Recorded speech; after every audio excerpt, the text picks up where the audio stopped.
The UN could be the worst thing ever to contain the letters U and N since untreated rabies. Case in point, their climate chief says communism is tops at fighting global warming. Christiana Figueres claims that America's political differences prevents passing laws to fight rising temperatures, while in commie China, they actually want to breathe air that they don't have to look at. They're not doing this because they want to save the planet. They're doing it because it's in their national interest.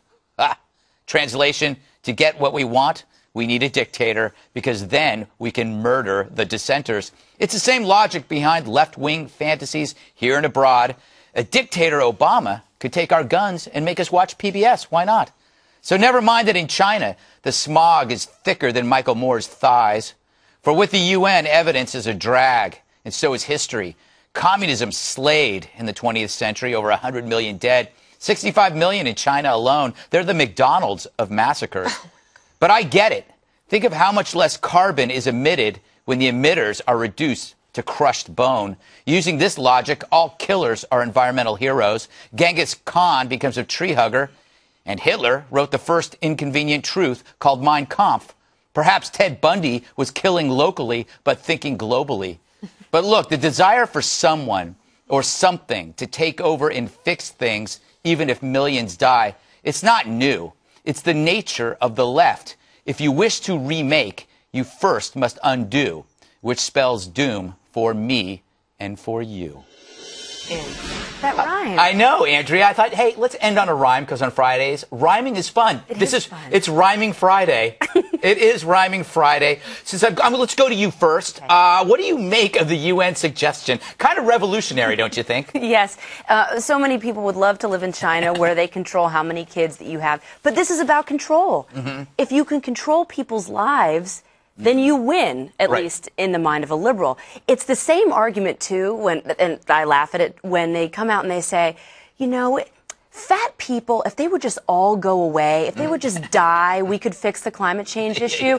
So then climate change, I guess, in their mind, if you're an anorexic, then you're also an environmental hero, because then you're not eating any food, so no truck has to travel with the food that you can digest and blow a hole in the ozone. MIT's Richard Linson, he's making a lot of headlines. He's this famous professor. He needs to get a food taster for what he's saying out in public.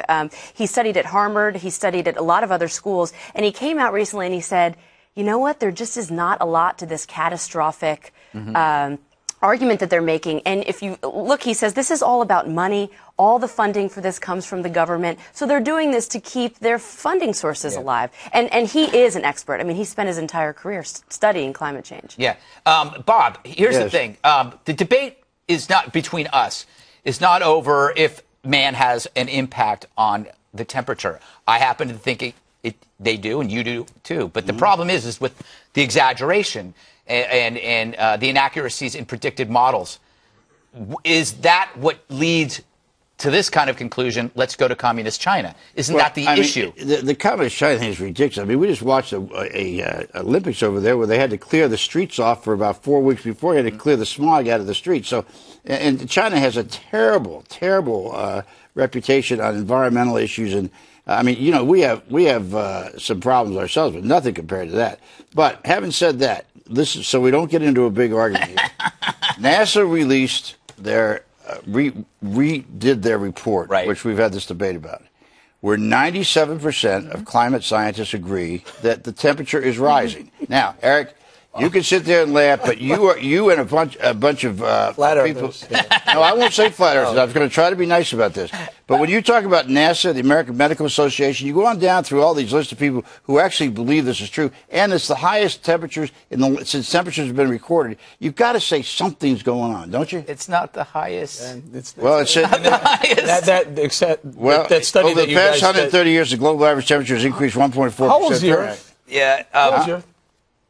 How old is the Earth? Hundreds of years. I don't know. I was here about at the beginning. Hundreds of years, thousands of years, or millions of years? Probably millions. Right. So you're going to go on a study that shows a minuscule increase in temperature over 130 years, which, by the way, it has gone up and it's going down. And right now, this snapshot in time, not a minuscule. It's not 1.4%. Well, I was trying to bring my research. It's less than 1 degree is what it is over 100 and some years. 1.4 degrees.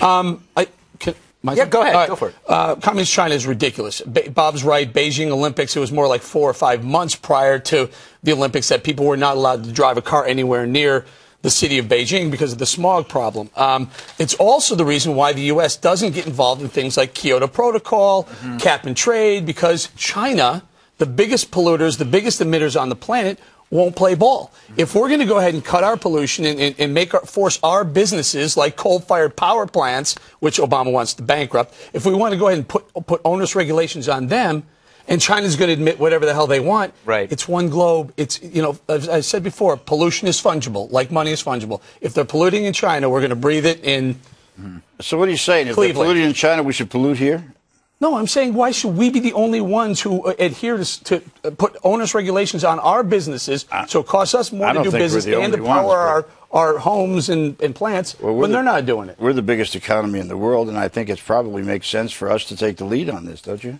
No, I think the biggest polluter in the world, which is China, they should too. Well, I agree with you, but you can't force them to do it. Dana, President Obama said that the climate is warming faster than ever, which is what Bob just said. It's a huge lie. Climate change predictions have been wildly exaggerated. I want to go show you this shot of an EPA administrator who can't actually say what's going on, interviewed by Jeff Sessions, I believe is his name. Thank you. Somebody said, yes, that's his name. Go ahead. Is that an accurate statement? Has it increased faster than predicted or not? I do not know what the Senate is, the president's context was for making that. I do know that each do you believe the decades temperature has have been increased warmer faster than predicted? Decades. Do I not have the right to ask the director of EPA a simple question that's relevant to the discussion before what's before us? Is the temperature around the globe increasing faster than was predicted even 10 years ago? I can't answer that question. The issue here is that nobody can really answer this question, Dana. But they all, nobody can answer that question. Yeah. But they all know the answer. Right. That's okay. Yes. So the answer is climate change. Yes. Global warming. Yes. More money for it. Yes. Actually, the answer to climate change or any other energy issue is not communism. It is the private sector and capitalism, because the only way to grow yourself out of this is to have a lot of economic growth where you have companies or governments that have enough money in their treasury to be able to pay and fund for new projects will actually be scalable, that will actually work so that you could replace coal and oil. You can't actually do that now, so the best thing is actually to get America back to work so that we have more money in our own pockets so that companies can invest appropriately. Well, it took the government, to get the Clean Air and Clean Water Act to get these corporations to clean up their act. If we leave it up to the free enterprise system, who created the EPA? It was Richard Nixon, but leaving that aside, I thought he was evil. He did not pass the Clean Water and Clean Air Act, which, by the way, but never mind, I won't get into this, how the Republicans have been attacking that, but because all it's going to do is get another big argument. But the fact of the matter is, anybody who denies that this country has polluted and has taken massive steps to correct a lot of that, and that we have coal fire plants that are good for us when they're polluting the atmosphere. No, actually, coal-fired power plants have done an amazing job of getting new technologies in there to be able to scrub out as much as they possibly can. It's not entirely risk-free, but they've done a ton, not just because of the government telling them to do so, because it makes good business sense for them. So again, I go back to the private sector is the better answer than communism. Well, what we ought to have is nuclear power. That would be the best thing we could do. Could I just make a point about Gina McCarthy, the woman that we just saw? She was at a hearing in November and was asked about the Keystone Pipeline and gave a very similar answer to the one that she just gave. She was hammered. Why is this bad for the environment? And she couldn't answer it. In fact, she sounded more like an advocate for the Keystone Pipeline. And this is Obama's own person over at the EPA, short on answers on why we shouldn't develop our own oil right here at home. Does anybody know how much oil that the Keystone... I'm not arguing. I just want 700,000 barrels a day. A day? Per day? Yeah. Well, and but I'm sorry, Dan, but part of the problem, Keith Ellison, Representative Ellison, was on the other network this morning. I was listening to him, and they were talking about certain things, and Ellison said, "No, definitely not the Keystone Pipeline." And I'm waiting. One of those idiots would say, "Well, why not? Why not? Just ask the damn question," and no one could do it because there's no answer. Why not? He's talking about creating jobs. He said, "Well, definitely not with this Keystone." Just why? Also for safety, because earlier this week there was a big report and a lot of news articles about the hazards of moving all of this energy by rail. Right. If you had Keystone Pipeline, that's actually a safer way to do that, but that doesn't enter into their equation. Well, you're still going to move by rail, though, right? I mean, you're still going to haul. Not as far. Okay. I have a feeling that this topic is now over. Dead. When we start to talk about Why how did you oil get is into moved. this topic, by the way? I didn't. They told me to do it.